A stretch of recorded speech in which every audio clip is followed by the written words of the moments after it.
Salut à toutes et tous, c'est Jaf. Aujourd'hui dans Bibi Blabla, nous allons nous poser la question du talent et de savoir est-ce que le talent fait-il tout?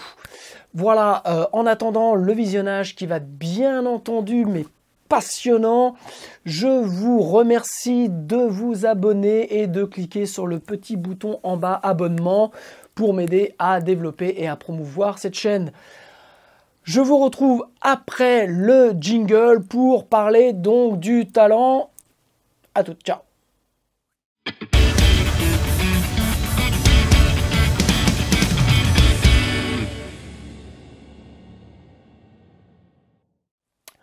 Ok, donc sujet un tout petit peu touchy.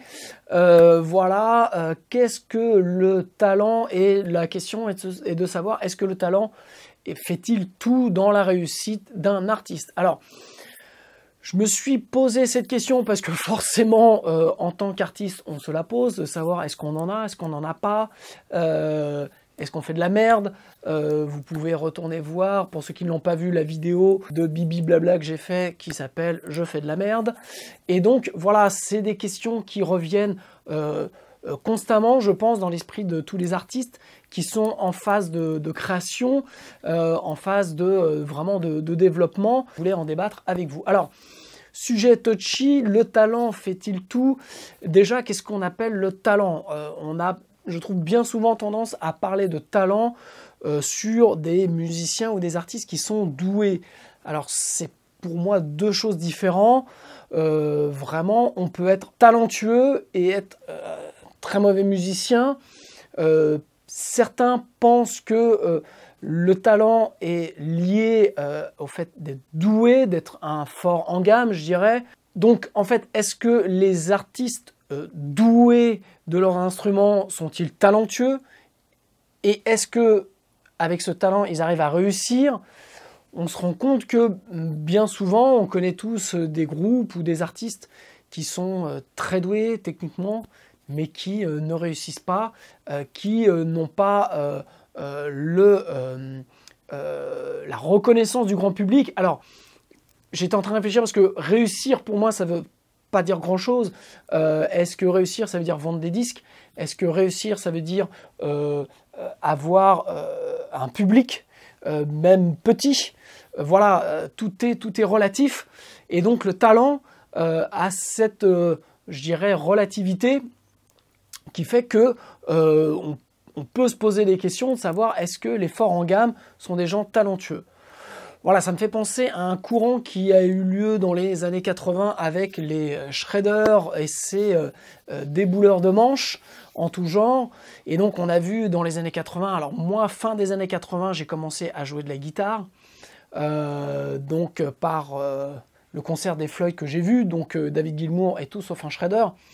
Mais je suis tombé dans la marmite par un pote du lycée qui m'a tendu une cassette, parce qu'à l'époque on avait des cassettes, il m'a dit tiens faut que tu écoutes ça, et c'était Surfing with the Alien de Joe Satriani, et donc je suis tombé pile dedans quoi, vraiment. Donc forcément, comme c'était la pleine période des Guitar Hero, je m'en suis tapé, je me suis acheté des CD de plein d'artistes, tous très doués techniquement, voire même parfois plus doués que Joe Satriani, mais, ou Steve Vai, mais au final, quand on regarde aujourd'hui, pratiquement 30 ans après, qui reste de ces années 80, dans ce créneau-là, il reste Joe Satriani, Steve Vai et John Petrucci de Dream Theater.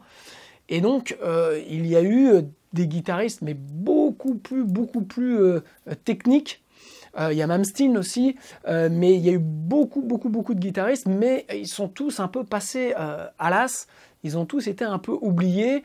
Je pense à Vinnie Moore, je pense à... Enfin, voilà. Et en fait, ce qui me fait dire que Joe Satriani et Steve Vai sont restés, excusez-moi pour le micro, c'est pas forcément parce qu'ils étaient techniquement meilleurs, c'est parce qu'ils ont su écrire des bonnes chansons. ils ont su toucher le cœur des gens.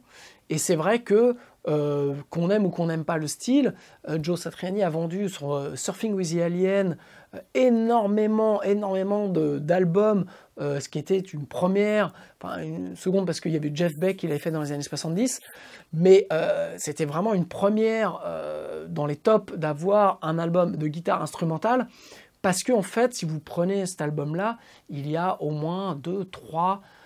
voire tout l'album, ce sont vraiment des chansons, c'est composé comme de la pop, et en fait on voit bien que pour la petite histoire, il n'arrivait pas avec son groupe The Square à signer auprès d'une maison de disques, et donc il s'est dit bon bah voilà, il en avait un peu marre, donc il a sorti un projet instrumental, et en fait comme il ne savait pas chanter, il a remplacé la voix par la guitare, et en fait le concept était avant tout, avant d'être ultra technique, était de créer des mélodies vocales, parce que si vous écoutez un petit peu ces albums-là, les thèmes sont relativement assez simples, même s'il y a des parties assez techniques, mais dans le thème en lui-même, dans le côté pop, c'est super simple. Donc, vraiment, l'écart entre le côté très technique et par exemple Joe Satriani était que lui a su toucher le cœur des gens et a su poser sa musique en premier lieu comme une chanson. Alors dans un autre style qui n'a rien à voir, mais bon, je déroule un peu le fil de ma pensée, ça me fait penser un peu à Nicolas Sirkis de Indochine, parce que vraiment ce monsieur... tout le monde sait depuis 30 ans qu'il chante faux, comme une casserole, voilà. Mais ça ne lui empêche pas de vendre beaucoup d'albums. Et en fait, parce que en fait, ces mélodies sont imparables. Voilà, moi je vois les titres qui passent en ce moment à la radio de leur dernier album, mais vraiment je les trouve nazes. Voilà, moi j'aime pas du tout, je trouve ça pas bien. Mais putain, je l'entends une fois, je rentre chez moi et toute la soirée, j'ai ce bon sang de morceaux en tête. Et j'ai surtout la mélodie vocale de Nicolas Sirkis qui est imprimée dans ma tête. Et je trouve que c'est super fort. Donc ça, pour moi, c'est du talent. Donc même si techniquement, il n'est pas foutu d'en mettre une souvent dedans, et que heureusement qu'il y a le studio pour arranger le truc, mais... il a quand même ce talent incroyable d'écrire des mélodies qui touchent les gens et qui arrivent même à toucher les gens qui ne sont pas forcément fans de sa zik à la base. Et ça, je trouve que c'est encore un talent encore plus fort d'être capable de dépasser les goûts des gens et de, en gros, d'être un peu, même si tu m'aimes pas, tu vas quand même m'avoir en tête et tu vas te réveiller le matin en mettant tes chaussettes et en chantant une chanson que tu n'aimes pas. Et je trouve ça incroyablement fort de la part de ce mec-là. Alors, je pense qu'il n'a pas prévu du tout, hein. Je pense que là, on va dire, oui, il est doué. Alors, est-ce qu'il est doué parce qu'il l'a travaillé, ou est-ce qu'il est doué parce que il a malgré tout ce timbre de voix qui rentre dans le crâne? Donc je pense, pour moi, il y a un peu des deux, parce que je pense que c'est un mec qui a beaucoup travaillé. Je pense que c'est un mec qui en a toujours voulu. Mais je dirais, il a cet outil-là d'avoir une voix qui n'est pas terrible, mais malgré tout qui fonctionne. Et ça, pour un chanteur comme moi, j'ai beaucoup d'admiration, parce que j'aimerais avoir ce talent de pouvoir rentrer dans la tête des gens, même les gens qui n'aiment pas mes morceaux, et je trouve ça super fort. Autre exemple, j'en avais déjà parlé dans un précédent Blabla, je prends l'exemple de Christine and the Queen, sur son dernier morceau où elle s'est fait un peu lapider par les gens sur YouTube, parce qu'elle avait pris des samples de Logic, donc le Do Logic, et elle avait composé son morceau, je ne me souviens plus du titre, et en fait c'était vraiment les samples tels qu'ils étaient dans la bibliothèque de samples de Logic. Bon, voilà, moi ce que j'avais dit à l'époque, et vraiment c'est quelque chose auquel je pense et qui m'a fait un petit peu ruminer et cheminer sur cette notion du talent, c'est que voilà, même avec quelque chose que tout le monde a, beaucoup de personnes ont Logic et dispose de boucles et de samples, et ben elle a réussi à faire un tube. Et donc ça c'est du talent, parce qu'on l'a taxé de dire que bah voilà, ça savait rien foutre, parce qu'en fait elle a pompé un truc qui était déjà fait, comme on a reproché à une période au rap et au hip-hop, les mecs n'étaient pas des musiciens, ils mettaient juste des disques, ils faisaient... Et on leur disait, mais c'est pas de la musique. Bah si, parce que les mecs, ils ont quand même réussi à transformer ça. Et ça, c'est du talent.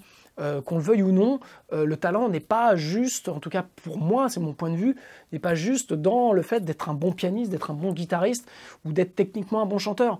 J'en connais plein des musiciens qui sont très forts techniquement, mais qui n'ont pas forcément de talent, ou en tout cas, qui n'ont pas le talent de toucher une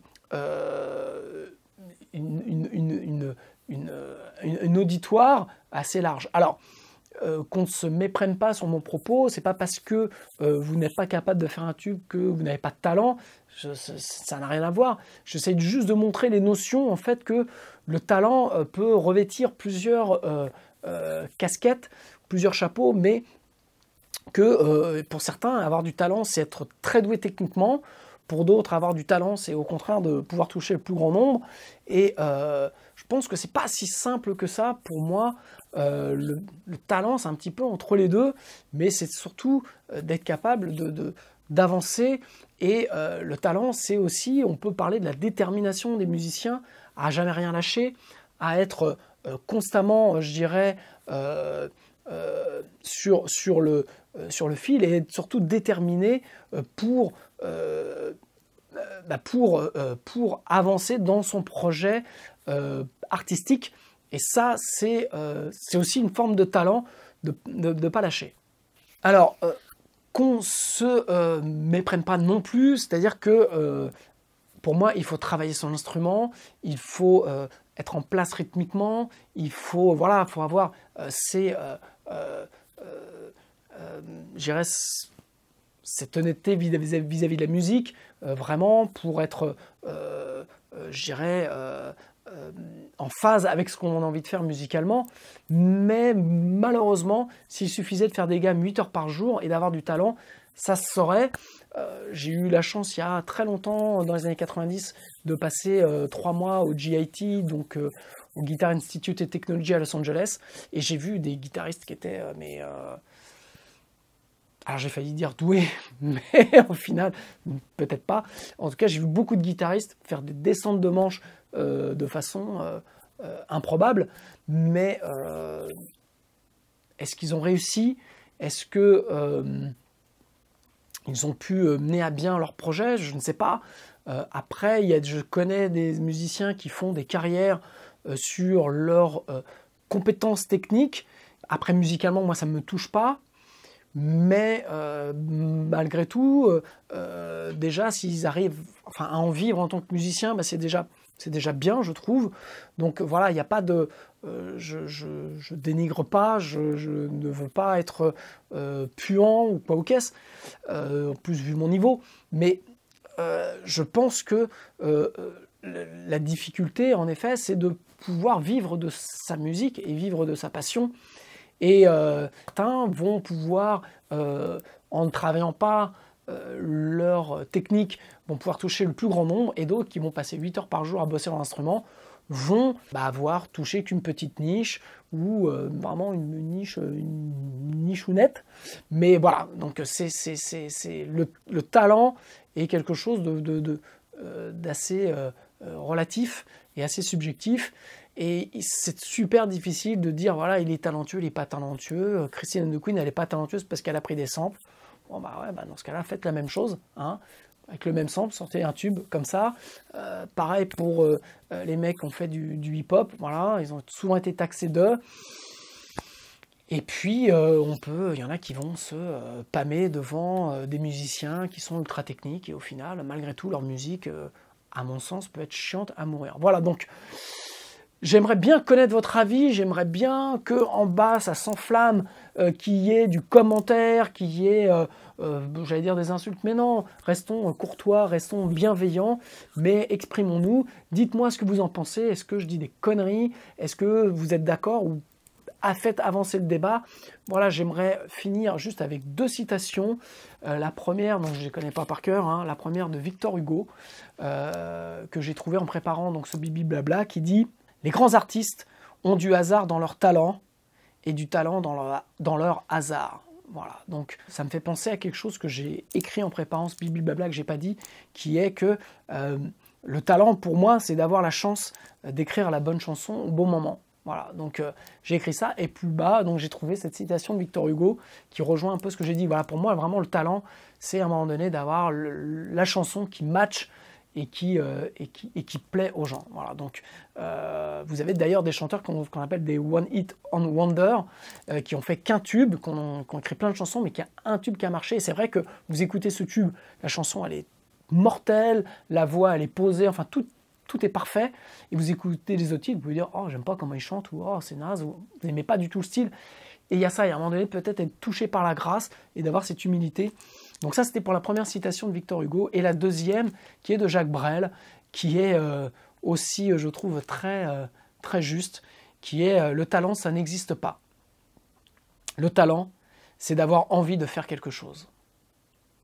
Voilà, en tout cas, ça me fait penser, moi, mon premier album, je l'ai appelé Un jour l'envie, parce qu'un jour, j'ai eu envie de faire de la musique et de consacrer ma vie à faire ça. Voilà, je vous embrasse, j'attends vos commentaires, je me réjouis d'avance de savoir ce qui va être dit. Je vous dis à la semaine prochaine, ciao!